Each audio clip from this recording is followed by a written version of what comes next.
नमस्कार, आप देख रहे हैं एएनबी न्यूज और मैं हूं आपके साथ पवन पांडे। स्वागत है आपका राष्ट्र धर्म में। तो आज का ये रविवार पॉलिटिक्स का सुपर संडे के रूप में नजर आया है। 2022 विधानसभा चुनाव की तैयारियों में लगे यूपी और पंजाब के मुख्यमंत्रियों ने अपने मंत्रिमंडल का विस्तार किया और वहीं उत्तर प्रदेश की योगी सरकार का लखनऊ स्थित राजभवन में रविवार को कैबिनेट विस्तार हुआ। अगले साल होने वाले विधानसभा चुनाव से चंद महीने पहले हुए इस कैबिनेट विस्तार में यूपी में 7 चेहरों ने मंत्री पद की शपथ ली। इनमें कांग्रेस से हाल ही में बीजेपी में शामिल हुए जितिन प्रसाद, बीजेपी नेता पलटू राम, संगीता विंध्य आदि के नाम शामिल हैं। उत्तर प्रदेश की राज्यपाल आनंदीबेन पटेल ने 7 नेताओं को शपथ दिलवाई। वहीं पंजाब की चन्नी सरकार के मंत्रिमंडल विस्तार में प्रदेश अध्यक्ष नवजोत सिंह सिद्धू का जलवा साफ तौर पर दिखा। उनके कई करीबी साथियों को चरणजीत सिंह चन्नी के मंत्रिमंडल में मंत्री बनाया गया है। राज्यपाल बनवारी लाल पुरोहित ने आज चंडीगढ़ के राजभवन में नए मंत्रियों को शपथ ग्रहण कराई। कुल 15 मंत्रियों ने शपथ ग्रहण की। सबसे पहले ब्रह्म मोहिंद्रा ने शपथ ली। वो 6 बार के विधायक हैं और उसके बाद अन्य 14 विधायकों ने मंत्री पद की शपथ ली। आपको बता दें कि पिछले कई महीनों से यूपी में कैबिनेट विस्तार होने की चर्चाएं जोरों पर थी। इसको लेकर आरएसएस और सीएम योगी आदित्यनाथ के बीच भी कई मीटिंग हुई थी। और लेकिन सवाल यहाँ ये उठता है कि जब विधानसभा चुनाव में कुछ चंद महीने ही बाकी हैं तो फिर कैबिनेट विस्तार की जरूरत क्यों? तो इसका जवाब है कि अगले साल विधानसभा के चुनाव दरअसल इस कैबिनेट विस्तार के जरिए बीजेपी उन जातिगत समीकरणों को साधने की कोशिश में है जिनका सियासी फायदा मिल सकता है। और इस बार कैबिनेट में उन जातियों को जगह देने की कोशिश हुई है जिनका प्रतिनिधित्व अभी तक कम माना जा रहा था।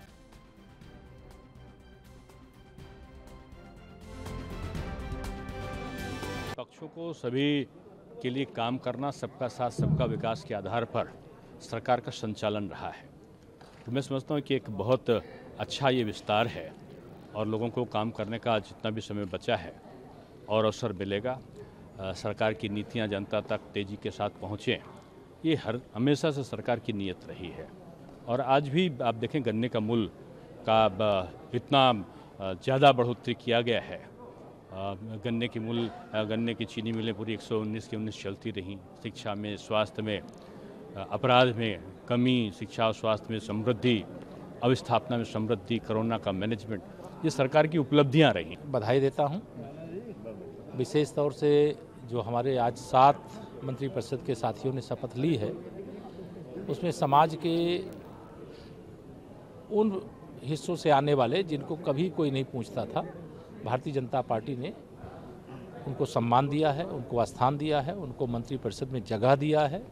और आज योगी आदित्यनाथ जी के नेतृत्व वाले मंत्रिपरिषद में हमारे जो 7 सदस्य शामिल हुए हैं, उनको सबको मैं बधाई देता हूं, अभिनंदन करता हूं और उनके माध्यम से समाज की और अच्छे प्रकार से सेवा हो पाएगी। इस टीम के साथ सर 350 पार कर लेंगे?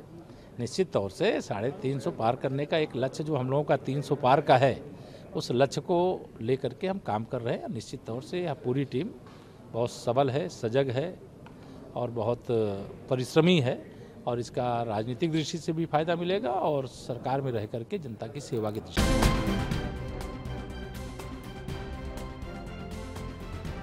तो आज का रविवार सियासत के सुपर संडे के रूप में नजर आया है। 2022 की विधानसभा चुनाव की तैयारियों में लगे हुई हैं सारी सरकारें और उसी के मद्देनजर यूपी और पंजाब में मंत्रिमंडल का विस्तार देखा गया है।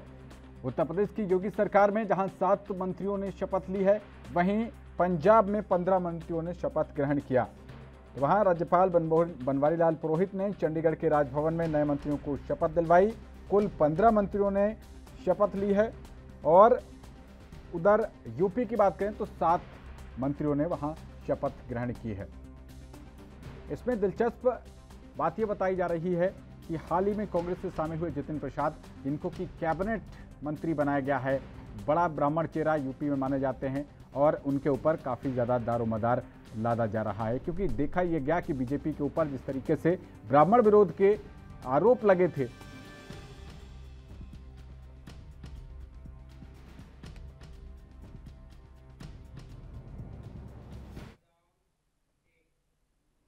तो इसी विषय पर चर्चा करने के लिए हमारे साथ बेहद ही खास 2 मेहमान जुड़ गए हैं। आपका परिचय उनसे करवा दें। हमारे साथ भारतीय जनता पार्टी से वसीम राजा और समाजवादी पार्टी के प्रवक्ता संजीव त्रिवेदी जी लाइव जुड़ गए हैं। बहुत स्वागत है वसीम राजा जी और संदीप त्रिवेदी जी, आप दोनों का और आप दोनों को मेरा नमस्कार। सबसे पहले आपसे ही बात करते हैं वसीम राजा जी, आखिर आपने यूपी में कर ही डाला मंत्रिमंडल विस्तार, और क्या इसके सहारे कर लेंगे 350 पार? ये पवन जी, सबसे पहले चाहे पंजाब में जो नए मंत्री बने हैं, चाहे उत्तर प्रदेश में बने हैं, मैं सभी लोगों को आपके चैनल के माध्यम से मुबारकबाद देता हूं। जैसा कि इस डिबेट का आपने बताया कि पंजाब और उत्तर प्रदेश में मंत्रिमंडल विस्तार जी, तो मैं एक बात कहूंगा, पंजाब का मंत्रिमंडल विस्तार और यूपी का मंत्रिमंडल का विस्तार दोनों बिल्कुल ही विपरीत दिशा में दिख रहे हैं। पंजाब का जो मंत्रिमंडल विस्तार इस कारण किया गया है कि पंजाब में ओपोजिशन तो अलग रही, खुद ब खुद कांग्रेस के प्रदेश अध्यक्ष और कांग्रेस की सरकार में मौजूदा कुछ मंत्रियों ने और कांग्रेस के दिग्गज नेताओं ने कैप्टन सरकार को कटघरे में खड़ा कर दिया और कहा कि लगभग 4.5 वर्ष में पंजाब में कैप्टन ने बिल्कुल पंजाब का कह सकते हैं कि सत्यानाश कर दिया। कोई विकास नहीं हुआ, किसी मुद्दे पे कैप्टन ने काम नहीं किया। तो इस कारण पंजाब में मंत्रिमंडल का बदलाव देखा गया या मुख्यमंत्री का बदलाव देखा गया। और उत्तर प्रदेश के अंदर चलिए हम ये कह सकते हैं कि वही अलग अलग समाज के लोगों को, कुछ नए लोगों को नए अवसर दिए गए हैं। तो ये एक अलग दिशा में है और हम ये बात तो तय है, तो इसमें कोई दो राय नहीं है। उत्तर प्रदेश में भारतीय जनता पार्टी 2022 में बहुत बड़े मार्जिन से फिर हम सरकार में लौटने वाले हैं, ये तय है, इसमें कोई किंतु परंतु नहीं। ठीक है, कांग्रेस पार्टी से मेहमान हमारे साथ जुड़ेंगे, तब उनसे जवाब लेंगे आपके इन सवालों का। हमारे साथ संजीव त्रिवेदी जी समाजवादी पार्टी से जुड़े हुए हैं। संजीव जी, ऐसी कवायद 2016 में भी हुई थी और इन्होंने भी की है। आपने भी तब कहा था कि काम बोलेगा, ये भी कह रहे हैं कि 350 पार करेंगे। नहीं, आप बिल्कुल ठीक बात कह रहे हैं कि सबका साथ सबका विकास का नारा लेके आई भारतीय जनता पार्टी की सरकार। बहुत अच्छा होता कि वसीम राजा जी को आज मंत्री बना दिया गया होता। इनके मंत्रिमंडल का मैं देख रहा था अभी, एक भी मुस्लिम मंत्री कैबिनेट में नहीं। क्या इसका जवाब इनके पास है कि नहीं? वसीम राजा जी, अगर बहुत अच्छा होता कि वसीम राजा जी को भी आज कैबिनेट का हिस्सा बनाया गया होता, तो ये सबका साथ सबका विकास का जो नारा है भारतीय जनता पार्टी का, वो निश्चित रूप से सफल होता। और मैं मान लेता हूं उसके बाद कि उत्तर प्रदेश की सारी जनता को प्रतिनिधित्व मिल गया। इनके पूरे कैबिनेट में मुख्यमंत्री को छोड़कर अगर इनसे पूछा जाए, हमारे भारतीय जनता पार्टी के साथी, कि आप कितने मंत्रियों का नाम जानते हो, कुल कितने मंत्री हैं, तो मुझे पूरा यकीन है कि इनको नहीं मालूम होगा कि कितने मंत्री इस समय मंत्रिमंडल में हैं। क्योंकि वहां मंत्रियों की जरूरत नहीं है, वहां सिर्फ नाम की जरूरत है और जाली आंकड़े को देखकर बना दिया गया है। उनके पास क्या काम है? उनके पास न तो कोई बजट है, ना ही उत्तर प्रदेश में विकास की कोई योजना है और ना ही विकास करने की कोई नियत है। ना मंत्रियों के नाम मालूम है, ना मंत्रियों की संख्या मालूम है और ना ही मंत्रियों के पास कोई काम करने की स्थिति है। ऐसी स्थिति में आप मंत्रिमंडल अगर विस्तार कर भी रहे तो क्या फर्क पड़ता है? पिछले वालों ने क्या काम किया? आए जाएंगे अभी 7 और 8 आदमी अभी जो बनाए गए हैं, नए लोग मंत्री बनाए गए हैं, ये क्या काम कर पाएंगे? 3 महीने का समय बचा है इस पूरी सरकार के पास। 3 महीने में आप सिर्फ कोरम पूरा कर सकते हैं। और बड़ा दुर्भाग्य, अभी आप जैसे बात कर रहे थे कि जातीय आंकड़े के आधार पर, ये जातीय आंकड़े क्या 2017 में याद नहीं थे क्या इनको? या उन जातियों को जिनको आज प्रतिनिधित्व दिया गया है, उन जातियों की चिंता नहीं थी इनको 2017 से लेकर अब तक? ये बहुत सारे प्रश्न हैं जो उत्तर प्रदेश की जनता पूछना चाह रही है। और दुर्भाग्य यह है कि भारतीय जनता पार्टी का कोई भी ऐसा स्टैंड नहीं है जिससे लगे कि उत्तर प्रदेश विकास की ओर जा रहा है। ठीक है संजीव त्रिवेदी जी, भारतीय जनता पार्टी ने अगर जितिन प्रसाद को मंत्री बना दिया तो आज आपको दर्द हो रहा है। यही जितिन प्रसाद जी 2017 में आपके साथ थे और डिप्टी सीएम पद का घोषित चेहरा थे, जानते होंगे आप। मेरी बात समझ, मुझे बहुत खुशी हो रही है कि जितिन प्रसाद जी मंत्री बनाए गए हैं, लेकिन दुर्भाग्य यह है कि 4 महीने पहले शामिल हो गए थे। आप 3 महीने बाद इनको क्यों बनाया जा रहा है? जिस समय इनके शामिल हुए थे मंत्रिमंडल में, उसी समय इनको क्यों नहीं बना दिया गया मंत्री? 4 महीने तक इंतजार क्यों किया गया? सिर्फ इसलिए कि उत्तर प्रदेश के जो ब्राह्मण, नाराज ब्राह्मण, उनको संतुष्ट करने के लिए। आप जितिन प्रसाद जी का इतिहास देख लीजिए, कितने ब्राह्मण इनके साथ हैं। आपने कहा ब्राह्मणों के बहुत बड़े चेहरे हैं, मैं आपसे दावा कर सकता हूं उत्तर प्रदेश का ब्राह्मण जानता भी नहीं कि ब्राह्मण है। ऐसी स्थितियां हैं। आप किसी को भी बना रहे हैं। 4 दिन पहले यही भारतीय जनता पार्टी आरोप लगाया करते थे कि इस प्रकार के अंदर ब्राह्मणों का शोषण हो रहा है और इनको मंत्री बनते हैं ये शोषण बंद हो जाएगा क्या? चलिए संजीव जी, आज आप नकार रहे हैं कि जितेंद्र प्रसाद जी कौन है। संजीव त्रिवेदी जी, आप भी जानते होंगे, आपने पार्टी के आलाकमान से पता करिएगा कि आपने उनको उस सीट की जिम्मेदारी भेजी थी। शायद वहां के वोटर कहता है कि शायद प्रधानमंत्री नरेंद्र मोदी भी उस सीट पर जाकर जीत नहीं सकते। रोशन लाल वर्मा विधायक है वहां पर, उनके सामने ये वहां का वोटर कहता है, उन्होंने ऐसे जातिगत समीकरण सेट करके रखे हुए हैं। संजीव त्रिवेदी जी, सवाल सुन लीजिए कि वहां पर शायद नरेंद्र मोदी भी चुनाव ना जीत पाए। आपने उनको हराने के लिए जितेंद्र प्रसाद जी को भेजा था और हालात क्या हुए ये पता है आपको? आप मुझे ये बताइए, लगातार पिछले कितने चुनाव जितेंद्र प्रसाद जी जीत पाए? 14 का इलेक्शन भी हार गए, 19 का इलेक्शन भी हार गए, अभी जिला पंचायत का चुनाव भी हार गए। तो 2017 में कहा शामिल कर लिए थे? वही पूछ रहा हूं ना। जब 27 साल यूपी बिहार की बात की जा रही थी और उन 27 सालों में समाजवादी पार्टी के साल भी शामिल थे, मानेंगे ना? समाजवादी पार्टी की सरकार शामिल रही थी उन 27 सालों में, और उसके बाद आपने उनको आपने अपनी साइकिल पर उनको बैठा लिया और उसके बाद आपने रोशन लाल वर्मा को हराने के लिए भेज दिया। लेकिन क्या दशा हुई? तब जितेंद्र प्रसाद ठीक थे। मतलब बात तो वही हो गई, जैसे जो वसीम राजा जी अभी कह रहे थे कि पंजाब में जो कुछ हुआ है बिल्कुल गलत हुआ है, लेकिन इन्होंने जो गुजरात में और जो उत्तराखंड में जो कुछ किया वो सही किया। वही बात आप भी कह रहे हैं, मतलब खुद करो तो लीला और दूसरा कर दे तो कैरेक्टर ढीला। नहीं, आप मेरी बात समझिए पवन जी, मैं जो क्या बात समझना चाहिए आपको, मैं क्या कह रहा हूँ जी। मैं ये कहना चाह रहा हूँ कि जब 2017 में इनके साथ हमारा गठबंधन हुआ और उसके बाद जब इनको एक जिम्मेदारी दी गई तो पता चला इनकी जमीनी हकीकत फेल है। इनके पास ना तो जनता है और ना ही इनका कोई वहां जनाधार है। लगातार उसके बाद चुनाव हारते चले गए और अब आप देखिए भारतीय जनता पार्टी इनको लेके आई। क्यों?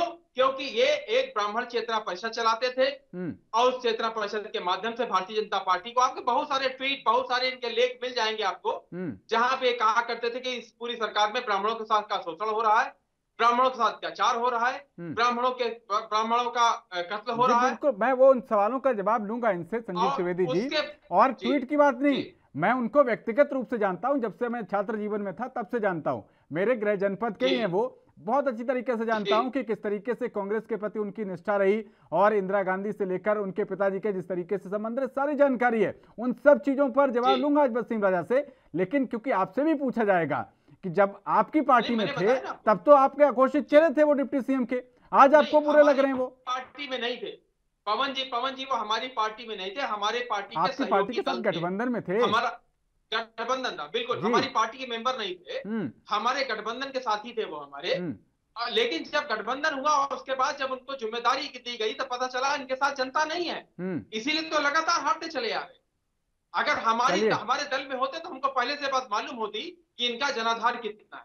ठीक है, मतलब आपसे चूक हो गई, आपने एक बिना जनाधार वाले नेता को, जी आप मानते हैं कि आपसे चूक हुई? चलिए ठीक है। नहीं, हमारा गठबंधन कांग्रेस के साथ था, हमारा गठबंधन जितेंद्र प्रसाद के साथ नहीं था। ठीक, अब कांग्रेस किसको नेता बना रही है, किसको अपना साथी बना रही है, ये जवाब तो कांग्रेस के साथी दे पाएंगे। चलिए ठीक है, कांग्रेस के साथी जुड़ेंगे और उनसे उसका जवाब लेंगे। लेकिन वसीम राजा जी, आपने बिना जनाधार वाले नेता को खामखा इतना बड़ा कैबिनेट मंत्री का पद दे दिया।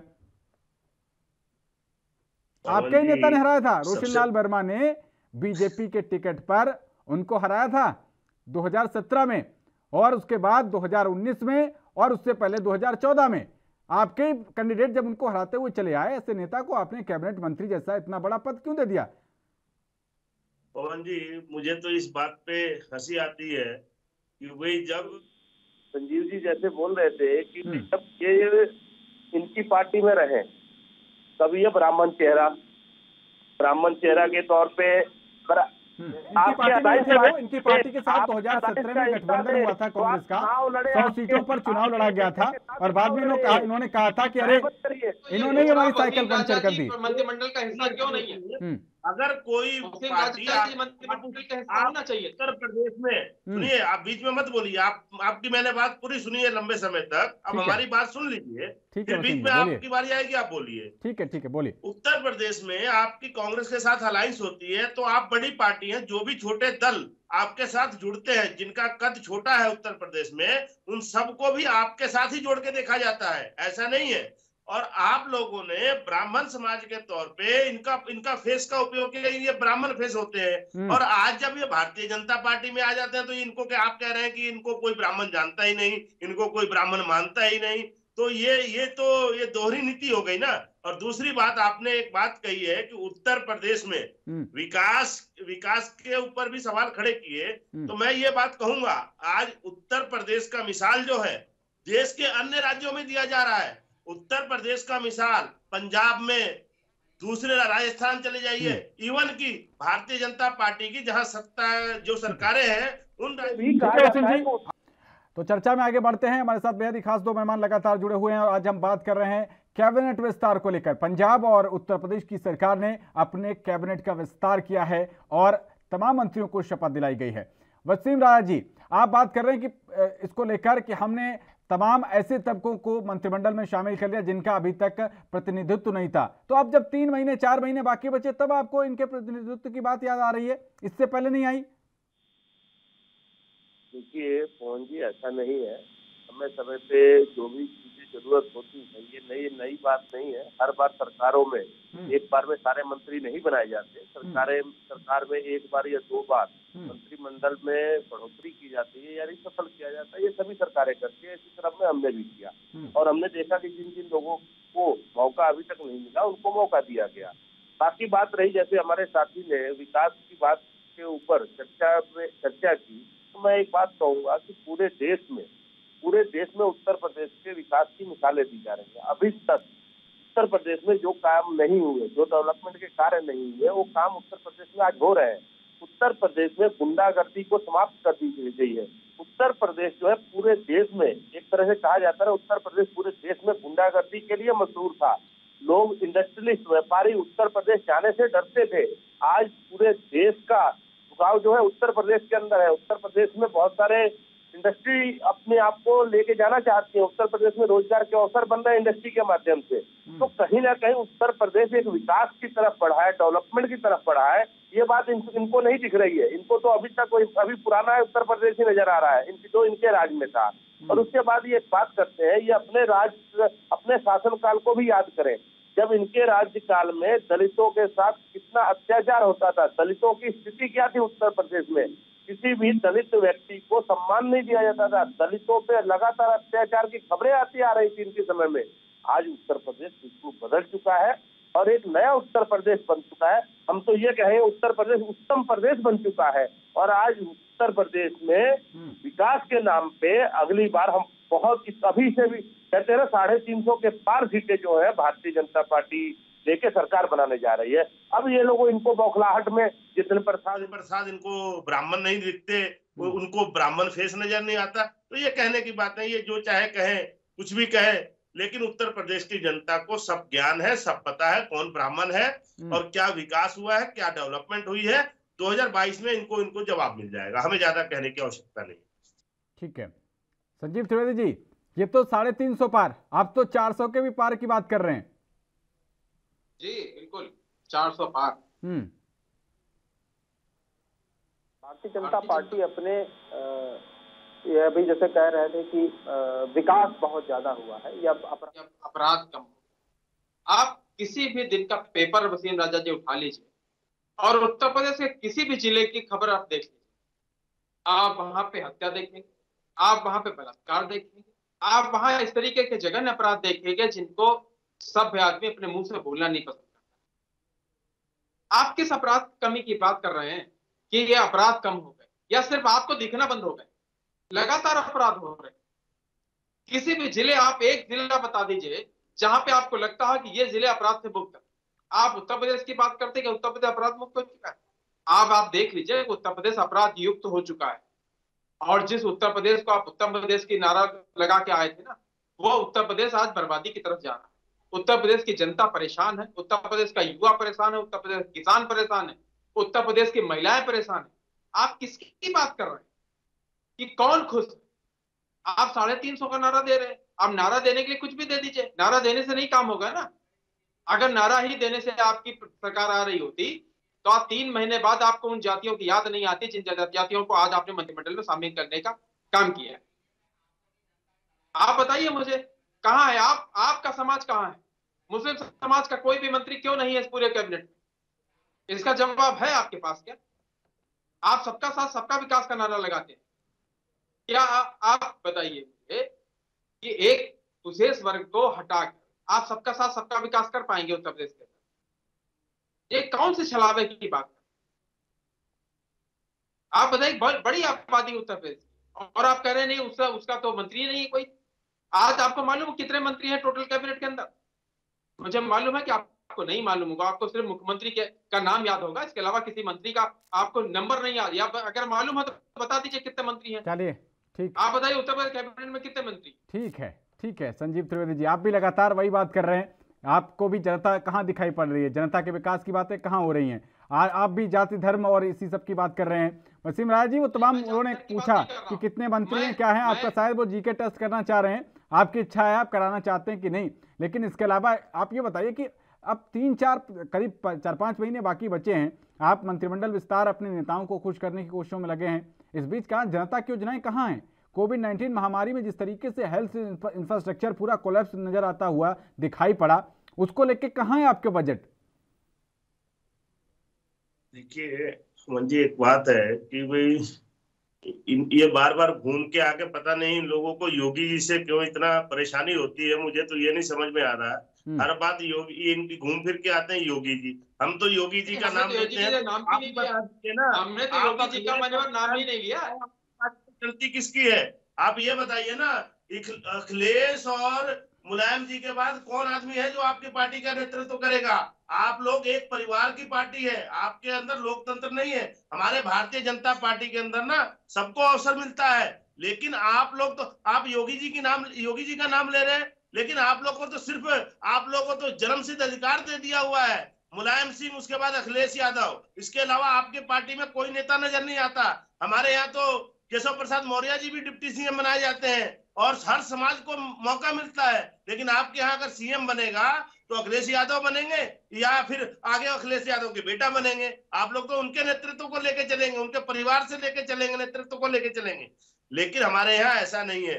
बाकी बात रही विकास की, कोरोना काल में पूरे देश में योगी जी की तारीफ हुई है कि कोरोना काल में सबसे ज्यादा कोरोना से परेशान लोगों को अगर किसी ने मदद पहुंचाई है तो योगी जी ने पहुंचाई है और योगी जी की सरकार ने पहुंचाई है। ये सभी न्यूज चैनलों ने भी दिखाया और देश के अलग अलग राज्यों के नागरिक भी ये बात कहते हैं कि उत्तर प्रदेश में कोरोना काल में सबसे बेहतर सुविधाएं दी गई।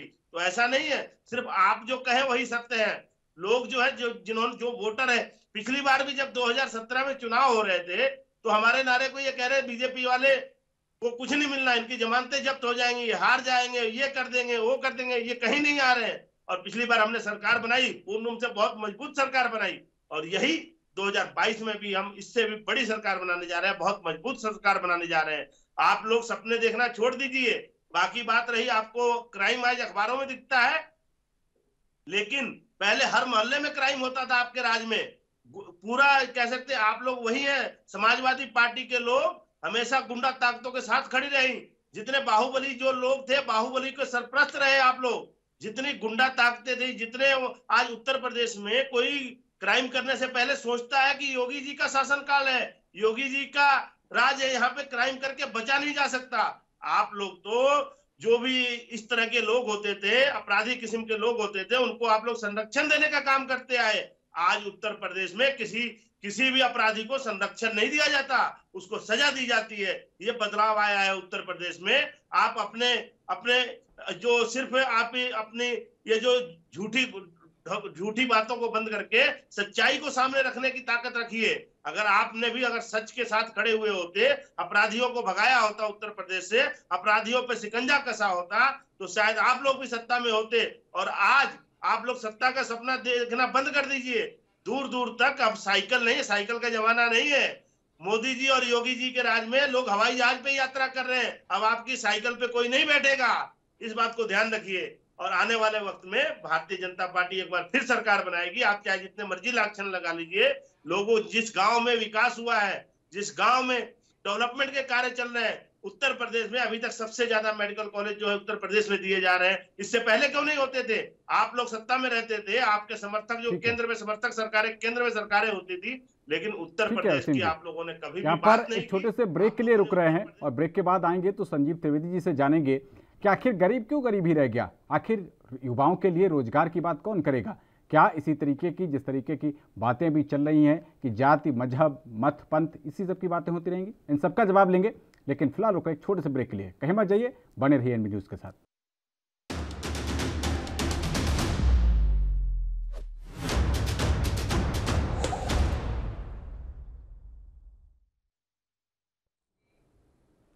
तो ब्रेक के बाद आपका स्वागत है। राजधर में आज हम चर्चा कर रहे हैं कि कैबिनेट विस्तार के एक सियासी कदम से तमाम सरकारें ये सोच रही हैं कि 2022 का जो महासमर आने वाला है, विधानसभा चुनाव, उसको फतेह कर लेंगी। और इसी पर चर्चा कर रहे हैं। हमारे साथ बेहद ही खास दो मेहमान जुड़े हुए हैं। समाजवादी पार्टी से संजीव त्रिवेदी जी और भारतीय जनता पार्टी के प्रवक्ता वसीम राजा जी लगातार जुड़े हुए हैं।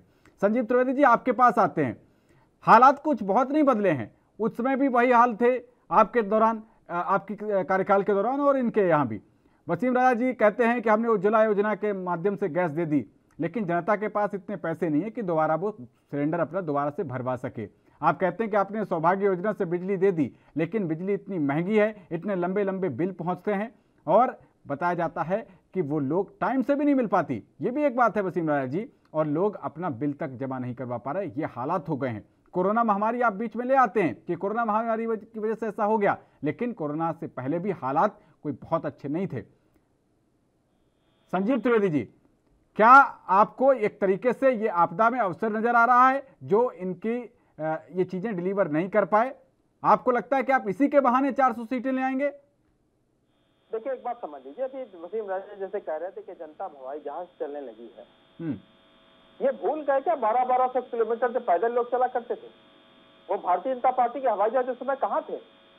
या हवाई जहाज से चलने का काम सिर्फ भारतीय जनता पार्टी के नेता कर रहे हैं?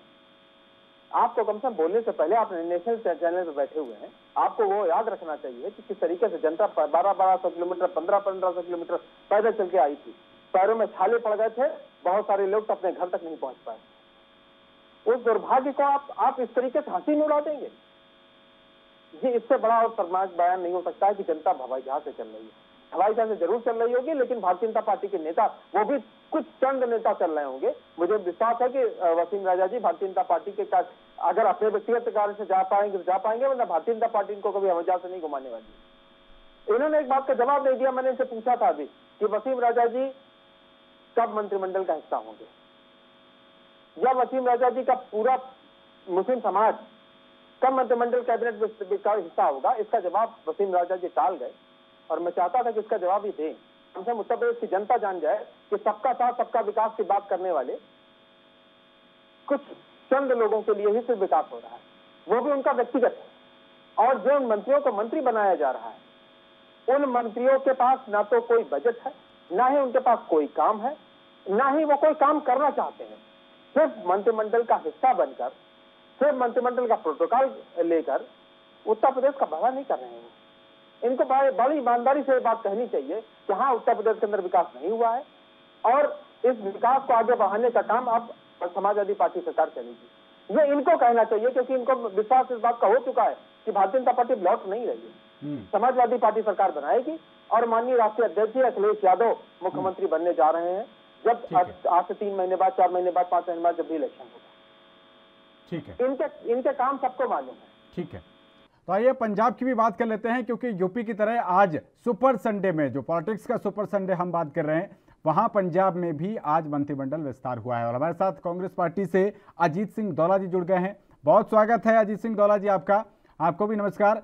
आपके सामने भी वही सवाल जो योगी जी ने यूपी में किया, वही यहाँ पर चन्नी जी ने किया।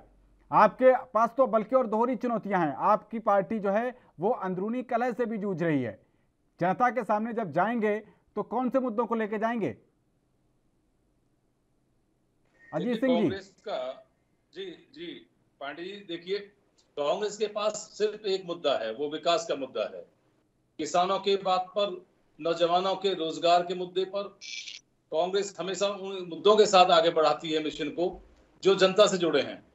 और पंजाब का जहां तक प्रश्न है, आपने देखा किसानों की आवाज को बड़ा करने का काम पंजाब की सरकार ने किया और उन्हीं मुद्दों को लेकर हम आगे बढ़ने का काम करेंगे। कहीं कहीं कोई ये दूसरा मुद्दा नहीं है जो यहाँ उत्तर प्रदेश में हो रहा है।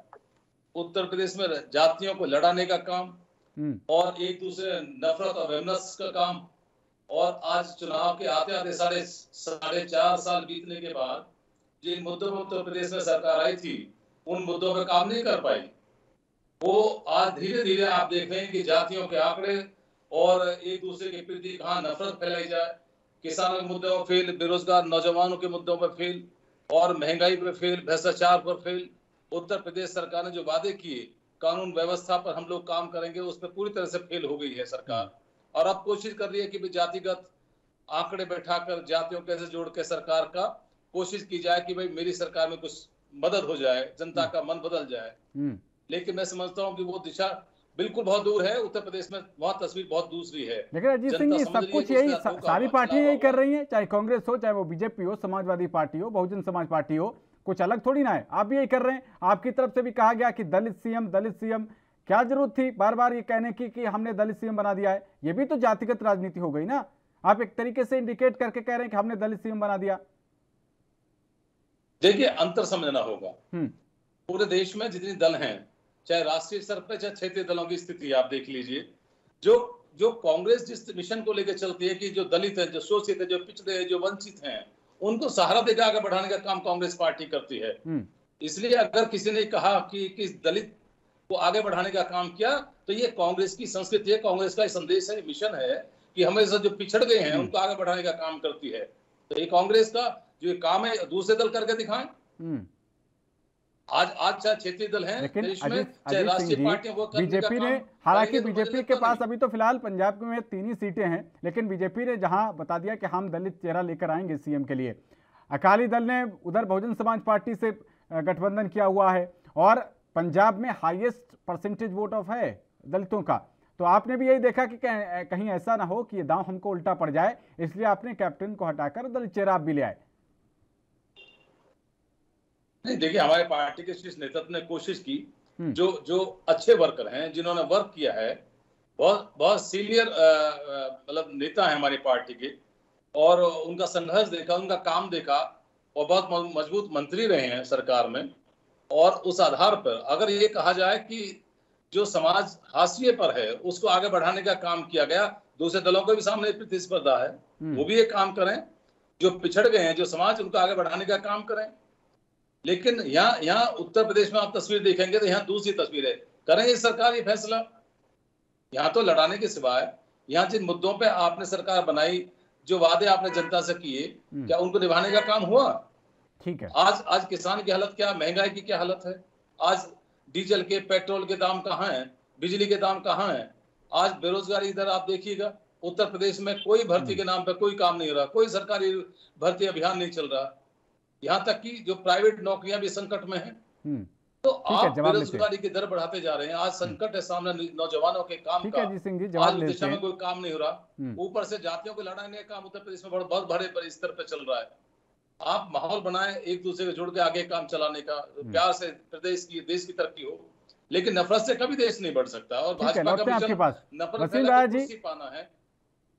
तमाम आरोप वो लगा रहे हैं, उनके जवाब दीजिएगा। साथ ही ये भी बताइए कि जिस तरीके की बात आप कर रहे हैं कि जब आपकी सरकार बनी थी, कानपुर में भी मेट्रो चलाएंगे हम गोरखपुर में भी मेट्रो चलाएंगे, हम मेरठ में भी मेट्रो चलाएंगे।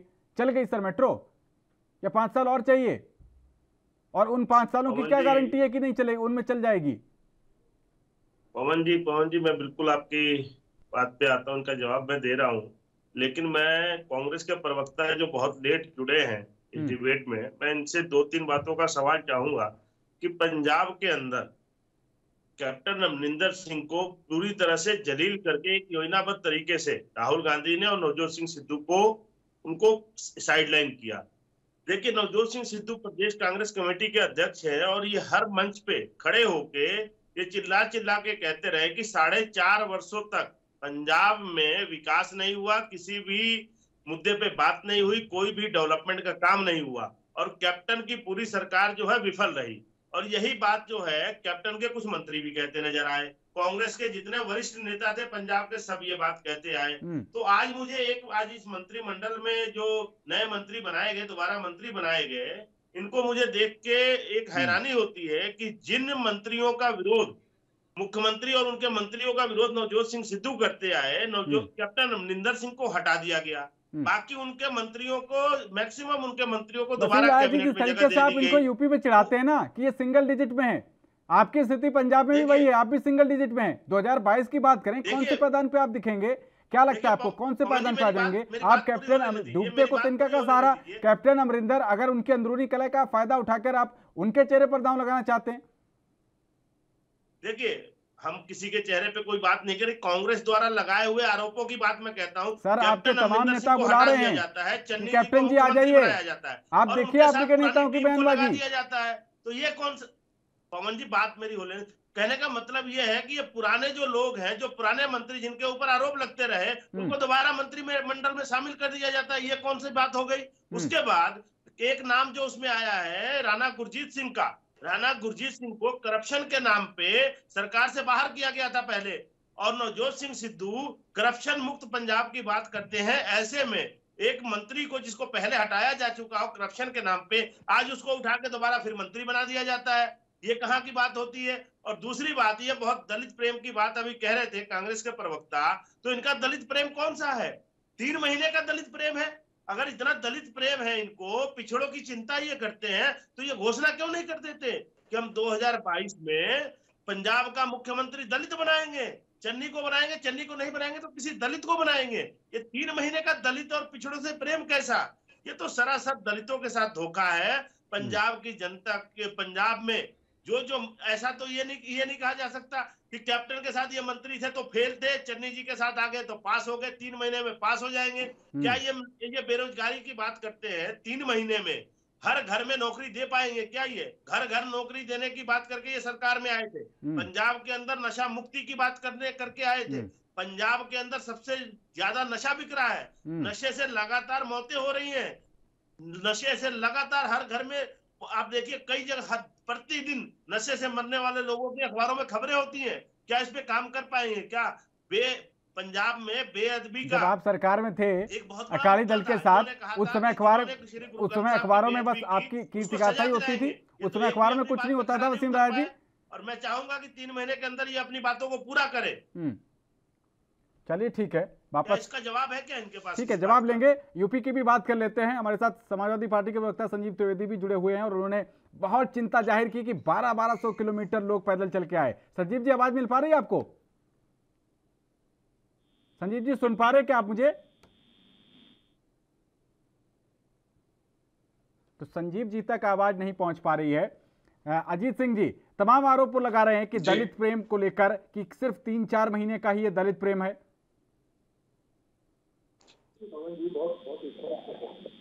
घोषणा करिए, हम घोषणा में रूल नहीं करते, हमने काम किया, हमारे पार्टी के नेता ने फैसला किया है।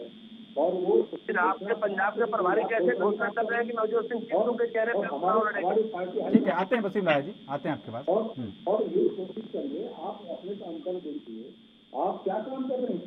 वादे जो प्रदेश की सरकारों से किए गए, जो केंद्रीय सरकार ने जनता से वादे किए, आज हालत क्या है? तो आप हम जिस दिशा में जा रहे हैं, हमने तो कहा दिशा है, और हम जो काम कर रहे हैं वो आप उसकी तुलना, आप उत्तर प्रदेश और हम पंजाब में आप एक मुद्दे पर जा रहे हैं और कोशिश है कि किसानों की कैसे मदद हो, हर मुद्दे पर कल्याण किसानों को जमीन आप 4.5 साल बीत गया उत्तर प्रदेश के किसानों का। आपने कहा 14 दिन भुगतान करेंगे, आपने 25 रुपए बढ़ाकर 4.5 साल में, 5 साल में आपने कहा कि हमने बड़ा कल्याण कर दिया। लगभग 15,000 करोड़ रुपए किसानों का जमा है, उसका पैसा आपको मिल मालिकों पर लोन है, मतलब वो आप उनको अदायगी करनी थी, अभी तक नहीं दे पाए। 14 दिन का वादा आपने किया था, वो नहीं कर पाए। 4.5 साल में हमने 25 रुपए बढ़ाने का काम किया और किसान के साथ तो महंगाई कितनी बढ़ी, बिजली के दाम बढ़ाकर, यूरिया के दाम बढ़ाकर, डीएपी के दाम बढ़ाकर और डीजल के दाम बढ़ाकर, कीटनाशक के दाम बढ़ाकर उसकी लागत बढ़ गई। तो पंजाब में ले लिया गया, ये कौन सा करप्शन मुक्त पंजाब होगा? जिस मंत्री को करप्शन के नाम पे हटाया जाता है उसे आप दोबारा सरकार में ले लेते हैं। नवजोत सिंह सिद्धू कहते हैं हम करप्शन मुक्त पंजाब बनाएंगे, उनको करप्शन के नाम पे ही हटाया गया था, आज वो सरकार में फिर शपथ ले लेते हैं। उसके बाद आप यही आपके जो मंत्रियों ने शपथ लिया, ये पहले भी इन्हीं के ऊपर दोष लगाते रहे कैप्टन अमरिंदर सिंह, और जो आज मंत्री दोबारा बने इन्हीं मंत्रियों के ऊपर दोष लगाते रहे नवजोत सिंह सिद्धू, आज फिर वही मंत्री बन गए। त्रिवेदी जी, आप भ्रष्टाचार पे ना बात करें ज्यादा अच्छा है। देश के तमाम भ्रष्ट नेताओं को आपने अपने दल में शामिल किया, और जब शामिल हो गए तो वो पाक साफ हो गए, वॉशिंग मशीन से निकाला और वो पवित्र हो गए। आप जिन पे दाग थे, जिन 4 सीट थी, जो जेल जाने की दहलीज पे थे, आपने उनको शामिल करके आप भ्रष्टाचार की बात कर रहे हो। अरे हम ये कह रहे हैं कि हमारा आदमी अगर किसी ने गुनाह किया, कांग्रेस के शासन को याद करो, अपने पार्टी के बंदे को जेल भेजने का काम किया, हम रोकते कांग्रेस धुलाई करके वापस कर लिया। आदि भाजपा में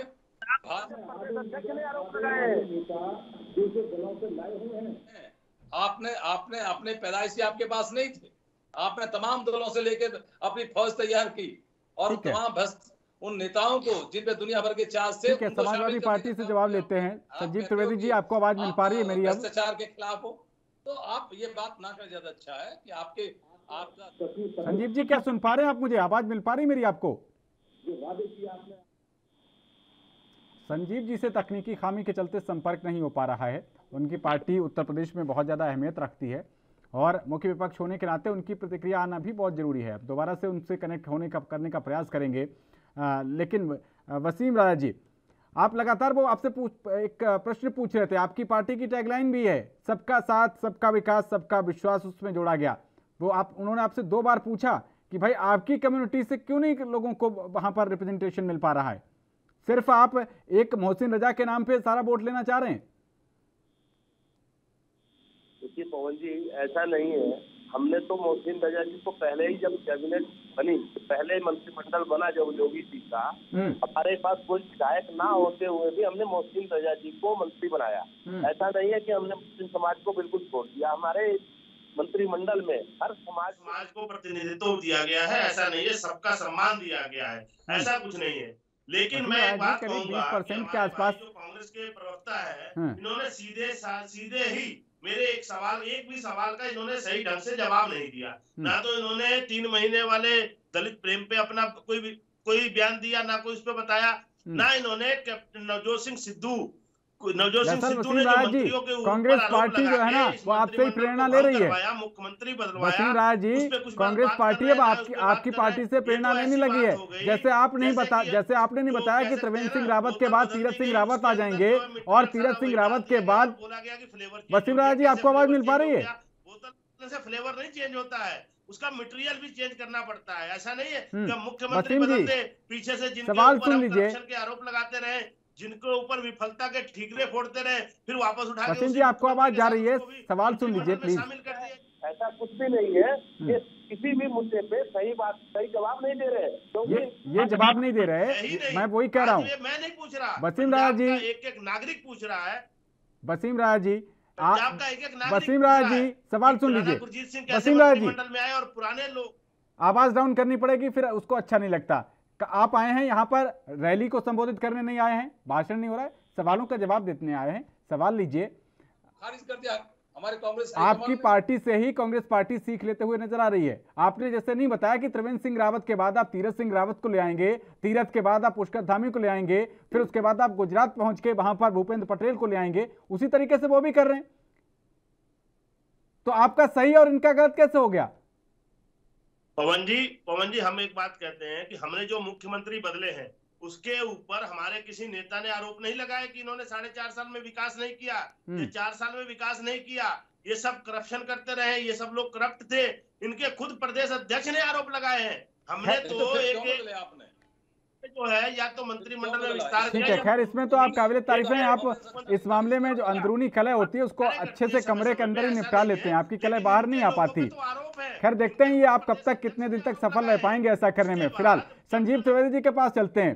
समाजवादी पार्टी की बहुत लंबे समय तक सरकार रही, आज बिजली की बात कर रहे हैं। ये आपके टाइम पर जब उस समय माहौल था, 1 हफ्ता रात में आती थी, फिर गायब, फिर 1 हफ्ता दिन में आती थी, इस तरीके का शेड्यूल चलता था। इन्होंने बात की कि हम 24 घंटे बिजली देंगे, अब ये 6 घंटे, 8 घंटे, 12 घंटे दे पा रहे हैं इस तरीके से। और संजीव त्रिवेदी जी, आपने अभी एक बहुत ही महत्वपूर्ण बात कही कि इन्होंने 1200 किलोमीटर तक पैदल चलवाया। उस समय बीजेपी के हेलीकॉप्टर कहां थे सर?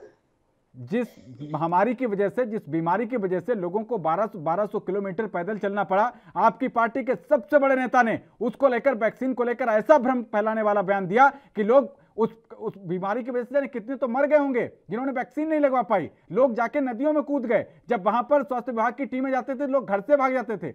इतनी बड़ी जिम्मेदारी का काम किया पूर्व मुख्यमंत्री और आपकी पार्टी के राष्ट्रीय अध्यक्ष ने। पवन जी आप पहले मेरी बात कि 1200 किलोमीटर के लोग आए, भारतीय जनता पार्टी के हमारे साथी जो बोल रहे थे अभी, उन्होंने एक जवाब नहीं दिया कि 1200 किलोमीटर ऐसी क्यों नौबत आ गई कि 1200 किलोमीटर। सर आप भी तो बताइए, जिस परेशानी की वजह से लोग 1200 किलोमीटर पैदल चल के आए, उस परेशानी के निवारण की जब बारी आई तो आपकी पार्टी के सबसे बड़े नेता और पूर्व मुख्यमंत्री जैसे पद पर रहने वाले व्यक्ति ने ऐसा भ्रम फैलाने वाला बयान दिया कि ये बीजेपी की वैक्सीन है, मैं नहीं लगवाऊंगा, और अभी तक भी उन्होंने नहीं लगवाई। पवन जी पहले पूरी बात समझ लीजिए, उसके बाद आपके सारे जवाबों का जवाब दूंगा, ठीक है।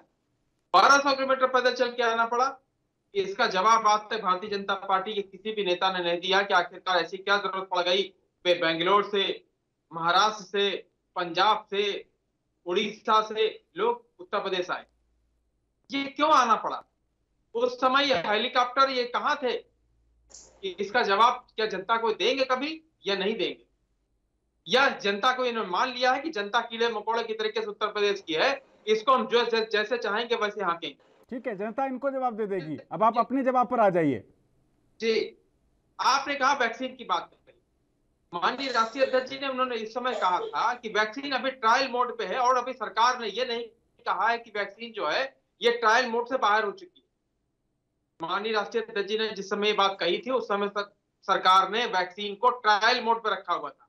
सर अखिलेश जी ने यह कहा था कि पहले इसके सारे ट्रायल कंप्लीट कर लीजिए, उसके बाद इसको जनता के लिए लाया जाए, क्योंकि आपने देखा होगा कि बहुत सारे बार ऐसा हुआ कि वैक्सीन लगाई गई, उसके साइड इफेक्ट्स आ गए।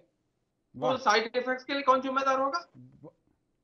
और आज भी राष्ट्रीय अध्यक्ष जी ने एक बात कही है, उन्होंने कहा कि प्रदेश के एक एक आदमी को, एक एक गरीब आदमी को, एक एक वंचित को जब तक वैक्सीन नहीं लगेगी तब तक हम वैक्सीन नहीं लगवाएंगे। ये आपको अप्रिशिएट करना चाहिए ऐसे नेता का कि जिसको दूसरे की चिंता है, अपनी चिंता नहीं है। ऐसा नहीं कि सबसे पहले जाके हम ही लगवा ले। हम अगर हम सेवक हैं, अगर हम वाकई में प्रजा की चिंता करते हैं, अगर हम जनता के लिए परेशान होते हैं, तो हम अपना हक पहले दूसरे को देंगे, उसके बाद अपने लिए आएंगे। अगर राष्ट्रीय अध्यक्ष जी ने, अखिलेश यादव ने कहा है कि उत्तर प्रदेश की जब तक एक एक जनता को, ठीक है, ये तो जनता एक एक गरीब आदमी को, ये तो जनता समझ लेगी सर कि आपके कहने का मतलब क्या था। और वो वीडियो भी खूब वायरल हुई है, सबने देखी है कि उनके कहने का मतलब क्या था, उस समय उनकी बॉडी लैंग्वेज क्या थी, और उन्होंने उस समय मास्क भी नहीं लगाया हुआ था। वो कहते हुए पा रहे थे कि मास्क की क्या जरूरत है, इस हॉल में कोई मास्क के बिना बैठा है। खैर, आपके पास आएंगे। समझ लीजिए पवन जी, पूरी बात समझ लीजिए जी, कि आप जैसे कहते हो कि अखिलेश जी ने कहा था कि उत्तर प्रदेश की जनता इसलिए वैक्सीन नहीं लगवा रही है, इसका मतलब आप समझ रहे हैं कि अखिलेश यादव की एक आवाज पर उत्तर प्रदेश का एक एक आदमी इस समय तैयार है। चलिए, इसका मतलब ये हुआ, ठीक है, आप ही की बात है। ठीक है, इसका मतलब क्या हुआ? कह रहे हैं कि नहीं उत्तर प्रदेश के लोगों ने इसलिए वैक्सीन नहीं लगवाई क्योंकि अखिलेश यादव ने कहा था। अगर इसका मतलब ये हुआ कि उत्तर प्रदेश की एक नहीं, आपकी पार्टी की प्रासंगिकता है, उसको कौन नकार रहा है? उसकी अभी अखिलेश यादव की बात, इससे पहले आपकी पार्टी की सरकार थी, इससे कौन नकार रहा है? संजीव त्रिवेदी जी बिल्कुल नहीं नकार रहे। समाजवादी पार्टी की सरकार रही है, आने वाले वक्त में भी आएगी। इसीलिए कह रहे थे कि ये जिम्मेदारी वाली बात थी, एक पूर्व मुख्यमंत्री रहे, मुख्यमंत्री पद पर सेवाएं दी, इसलिए कुछ जिम्मेदारी दिखानी चाहिए थी। ये यूपी का एक पत्रकार होने के साथ साथ यूपी का एक नागरिक होने के नाते मेरी पीड़ा रही है। खैर, अजीत सिंह के पास चलते हैं। अजीत सिंह जी, कांग्रेस का आप इस बार क्या रहना है यूपी में? प्रियंका गांधी जी बार बार जाती हैं और पता चला इस बार रायबरेली गई थी तो वहां पर आपस में ही समर्थक भिड़ गए। देखिए पवन जी, क्या रहने वाला है, हमेशा कांग्रेस ने जनता के मुद्दों को लेकर आगे बढ़े हैं। हम उन मुद्दों के लेकर हमेशा संघर्ष किया। आज उत्तर प्रदेश में आप देखेंगे कि जिन सवालों पर वर्तमान सरकार आई थी, उन सवालों पर पूरी तरह से फेल्योर हुई है। और आज तो हुई सर, आपकी बात मान रहे हैं, चलिए ठीक है, आपके तमाम मुद्दों को लेकर आदरणीय प्रियंका गांधी जी हमारे जनता उस पर मान लेगी, ठीक है कि तमाम सवालों को लेकर जनता के बीच में जा रही है। और आपने देखा कि हर उस मुद्दों को जनता के बीच में लेके गए हैं और जनता से सवाल पूछ रहे हैं कि क्या आप जो वादे आपको जनता सरकार ने किए क्या वो निभाए गए। उन तमाम सवालों के साथ में जनता के बीच में है हमारे तमाम कार्यकर्ता, ब्लॉक से लेकर और प्रदेश स्तर के तमाम नेता जनता के बीच में हैं और इसमें जनता के साथ खड़े हैं। और जनता हमें उम्मीद करते हैं कि और पूरा भरोसा है, पूरा यकीन है कि आदरणीय प्रियंका गांधी के नेतृत्व में उत्तर प्रदेश में बड़ा संघर्ष चल रहा है और जनता हमारे साथ देगी और इसमें भाजपा को किसी भी कीमत में वापसी नहीं होने दिया जाएगा। और जनता को ये भरोसा है, जनता ये विश्वास करती है कि जो उनसे जो वादे किए थे वर्तमान उत्तर प्रदेश की सरकार ने वो पूरी तरह से खिलाफ और झूठे साबित हुए और प्रियंका गांधी जी के नेतृत्व में उत्तर प्रदेश प्रगति के पथ पर आगे बढ़ेगा और उत्तर प्रदेश में कांग्रेस की सरकार बनेगी, ऐसा हमें भरोसा, पूरा यकीन है। ठीक है, वसीम राज जी, फाइनल कमेंट आपका। देखिए मोहन जी, मेरे साथी समाजवादी पार्टी के प्रवक्ता जो है बड़े बड़े दावे भर रहे थे कि भाई जब अखिलेश यादव जी ने वैक्सीन का विरोध करने के लिए कहा तो पूरे उत्तर प्रदेश की जनता ने सरकार की बात नहीं मानी और विरोध कर डाला और सारे लोग अखिलेश यादव की बात मान गए। अरे इन्हें ये पता होना चाहिए कि जिस वक्त अखिलेश यादव जी का ये शर्मसार बयान आया, शर्मनाक बयान आया, पूरे देश में इनकी थू थू हुई। उसके बाद उत्तर प्रदेश की जनता तो छोड़िए, इनके खुद समाजवादी के पार्टी के कार्यकर्ताओं ने भी बात नहीं मानी और समाजवादी पार्टी के कार्यकर्ता भी वैक्सीन लेने के लिए गए हुए थे। समाजवादी पार्टी के कार्यकर्ता भी वैक्सीन लगवा रहे थे क्योंकि वो राष्ट्र के साथ खड़े थे। वो किसी दूसरे अपने साथी के पास किसी के अंदर कोई उनके माध्यम से किसी व्यक्ति को बीमारी ना लगे, इसलिए वो दूसरे लोगों की, वहां के उत्तर प्रदेश के नागरिक की चिंता करते थे कि हमारी वजह से। राजा जी, आपको मालूम है तो आज समय भारत में कितने लोगों को वैक्सीन लग चुकी है? प्रदेश का एक नागरिक, कितने परसेंट लोगों को वैक्सीन लगी है? बात मान के, देश के प्रधानमंत्री मान के, प्रधानमंत्री की बात मान के ये जो है ये वैक्सीन लगवाने के लिए लोग गए, लेकिन इन लोगों को तो किसी भी तरह का बयान देने नहीं है, सोचते नहीं है। बस एक कार्यक्रम है देश के प्रधानमंत्री नरेंद्र, और आप 3% को अभी तक लगा पाए, पूरे देश को कब लगा पाएंगे आपको मालूम है? कोई एजेंडा नहीं है इनके पास, लेकिन उत्तर प्रदेश की जनता ने इनके एजेंडे को फेल करके इनका विरोध कर चुकी है और ये वापस सत्ता में कभी लौटने वाले नहीं। ठीक है, चलिए, बहुत शुक्रिया आप तीनों ही मेहमानों का इस चर्चा में शामिल होने के लिए। लेकिन सवाल अभी भी यही बरकरार है कि क्या ये एक तरीके से बिल्कुल चुनावी वक्त में आके जब 4-5 महीने रह जाते हैं तब मंत्रिमंडल विस्तार करके और तमाम जातीय जनाधार वाले नेताओं को जोड़कर क्या जनता का मन जीत लेंगे? और क्या जनता जो अभी तक झेलती हुई आई है, जो तमाम बुनियादी मुद्दे हैं, बिजली से लेके, पानी से लेके और स्वास्थ्य व्यवस्था के, ये मुद्दे भूल जाएगी? इस पर रहेगी एनबी न्यूज़ की नज़र। फिलहाल इस पेशकश में इतना ही। देश और दुनिया की तमाम अहम खबरों के लिए बने रहिए एनबी न्यूज़ के साथ। नमस्कार।